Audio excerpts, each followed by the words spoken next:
नाज़रीन, हम में से हर कोई स्नैपचैट तो यूज करता ही है और 400 मिलियन इसके यूजर्स पूरी दुनिया में मौजूद हैं। लेकिन फिर भी स्नैपचैट इतने घाटे में क्यों है और ये बंद होने की नौबत तक कैसे पहुंच चुका है और क्यों स्नैपचैट कंपनी इसे बंद करने का सोच रही है, आइए इस वीडियो में जानते हैं। स्नैपचैट एक मशहूर सोशल मीडिया ऐप है जो लोगों को तस्वीर और पैगामात शेयर करने की इजाजत देती है जो थोड़ी देर बाद गायब हो जाती हैं। ये आइडिया बज़ाहिर सादा लगता है, लेकिन ये एक निहायत होशियार कई अरब डॉलर की मालियत का आइडिया साबित हुआ। बहुत से लोगों का कहना है कि ये टेक्नोलॉजी की सबसे बड़ी कामयाबियों में से एक है। ये ऐप 2011 में 3 कॉलेज के तालिबे इल्मों ने बनाई थी और 2 साल के अंदर इसकी मालियत 1 अरब डॉलर से ज्यादा हो गई थी। 2017 में स्नैपचैट ने अपने शेयर्स की फरोख्त का आगाज किया और बहुत कामयाबी हासिल की, जिससे कंपनी की कीमत 24 अरब डॉलर हो गई। 2021 तक इसकी मार्केट वैल्यू तकरीबन 130 अरब डॉलर की बुलंद तरीन सतह पर पहुंच चुकी थी।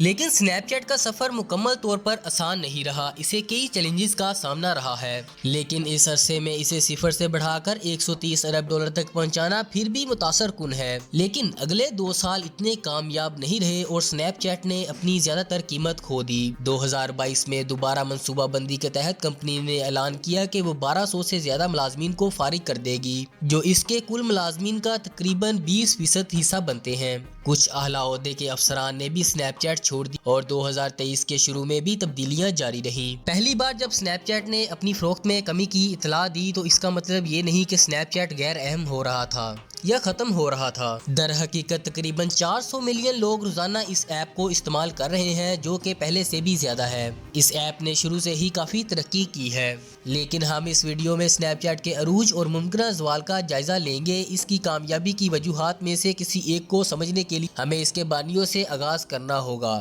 खास तौर पे एवन स्पैगल से, जो शुरू से ही कंपनी के सीईओ रहे हैं। 25 साल की उम्र में वो दुनिया के कम तरीन अरबपतियों में से एक बन गए। हालांकि 2021 के बाद उनकी दौलत में काफी कमी आई। स्नैपचैट को बनाने की कहानी कुछ पेचीदा है और इसमें कुछ इख्तलाफात भी मौजूद हैं कि किसने क्या किया। एवन स्पैगल स्टैनफोर्ड यूनिवर्सिटी के तालिबे इल्म थे और इन्होंने एक दूसरे तालिबे इल्म रैगी ब्राउन के साथ मिलकर ऐसी ऐप बनाने का ख्याल पेश किया जहाँ तस्वीर गायब हो जाए। फिर इन्होंने बॉबी मर्फी को भी शामिल किया जो कंप्यूटर साइंस के तालिबे इल्म थे और इस आइडिया को हकीकत में बदलने के लिए प्रोग्रामिंग की महारत रखते थे। इन्होंने मिलकर ऐप का आगाज पिकाबू के नाम से किया, जो एक होशियार नाम था, जैसे पिकाबू यानी देखो छुपो, लेकिन ये एक तस्वीर के लिए था जो गायब हो जाती थी।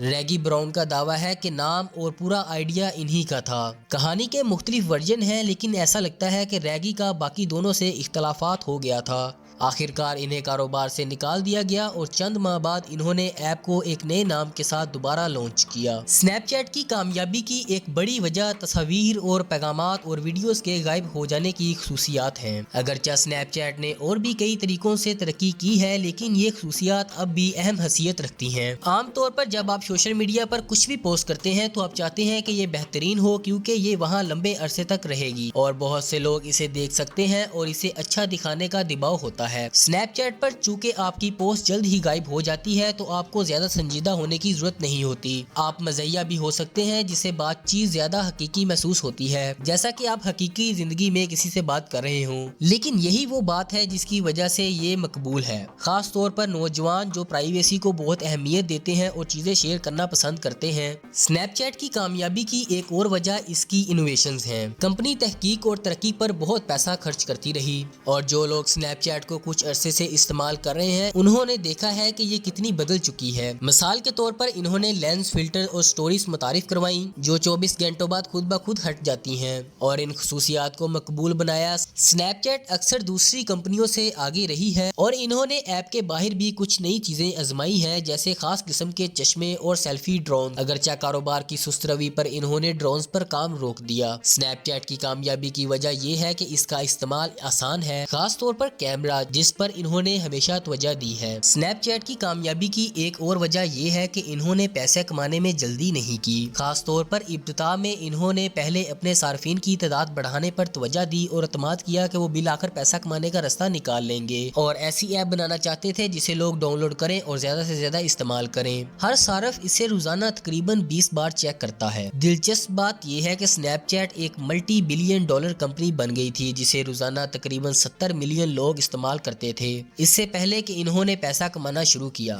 شروع میں انہوں نے اضافی ٹولز کے لیے چارج کرنے کی کوشش کی، لیکن انہوں نے دیکھا کہ جب لوگوں کو لینس کے لیے ادائیگی کرنی پڑی تو اس کا استعمال کم ہو گیا، لہٰذا انہوں نے اسپانسر ٹولز کی طرف شفٹ کیا جس میں کمپنیز ادائیگی کرتی ہے نہ کہ صارفین۔ انہوں نے اشتہار دکھانا بھی شروع کیا، جس میں پہلا اشتہار اکتوبر 2014 میں ایک ہارر فلم کا تھا۔ سنیپ چیٹ سالانہ تقریباً $4 بلین اشتہارات سے کماتا ہے، لیکن ایول اسپیگل کا کہنا ہے کہ انہیں اپنے ہدف تک پہنچنے کے لیے مزید تحقیق کی ضرورت ہے۔ لیکن آہستہ آہستہ سنیپ چیٹ کی مشکلات شروع ہونے لگی۔ اگرچہ آہستہ پیسہ کمانا پہلے سنیپ چیٹ کے لیے کارآمد رہا، لیکن اب انہیں اپنے ریونیو کو بڑھانے کا طریقہ تلاش کرنا تھا۔ ایک اہم مسئلہ یہ ہے کہ زیادہ تر سوشل میڈیا کے برعکس سنیپ چیٹ زیادہ تر ایسے لوگوں سے پیغامات کے لیے استعمال ہوتا ہے جنہیں آپ پہلے سے جانتے ہیں، نہ کہ نئے انفلوئنسرز کو فروغ دینے کے لیے۔ اس وجہ سے اشتہارات کے ذریعے پیسہ کمانا مشکل ہو جاتا ہے، کیونکہ ذاتی پیغامات سے اشتہارات کے موقع کم ہو جاتے ہیں۔ 2021 میں چیزیں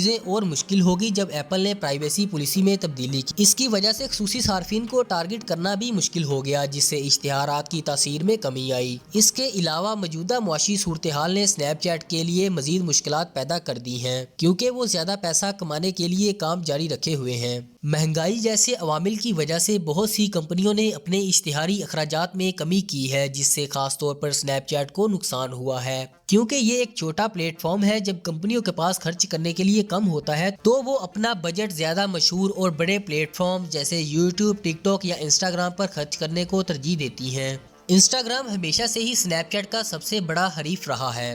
2012 میں فیس بک نے انسٹاگرام کو $1 ارب میں خریدا اور اگلے سال انہوں نے سنیپ چیٹ کو $3 ارب میں خریدنے کی کوشش کی۔ حالانکہ اس وقت سنیپ چیٹ کو بنے ہوئے صرف 2 سال ہوئے تھے اور اس نے کوئی آمدنی بھی حاصل نہیں کی تھی، سنیپ چیٹ نے اس پیشکش کو ٹھکرا دیا اور نئے فیچرز بنائے، جسے غائب ہونے والی پیغامات، فلٹرز اور سٹوریز، فیچرز جنہیں بعد میں انسٹاگرام نے بھی اپنا لیا۔ اکثر صارفین نے انسٹاگرام کے فیچرز کو اس لیے پسند کیا کیونکہ وہ ایک بڑے پلیٹ فارم کا حصہ تھے جہاں ان کے مزید دوست موجود تھے۔ سنیپ چیٹ نے دیگر چیلنجز کا بھی سامنا کیا۔ 2013 میں ایک سیکیورٹی مسئلے کی وجہ سے 4.6 ملین صارفین کی ذاتی معلومات لیک ہو گئی، اور 2018 میں کائلی جینر نے ایک ناپسندیدہ ڈیزائن پر منفی ٹویٹ کی، جس کے بعد 1 ملین سے زیادہ لوگوں نے اس کے خلاف دستخط کیے۔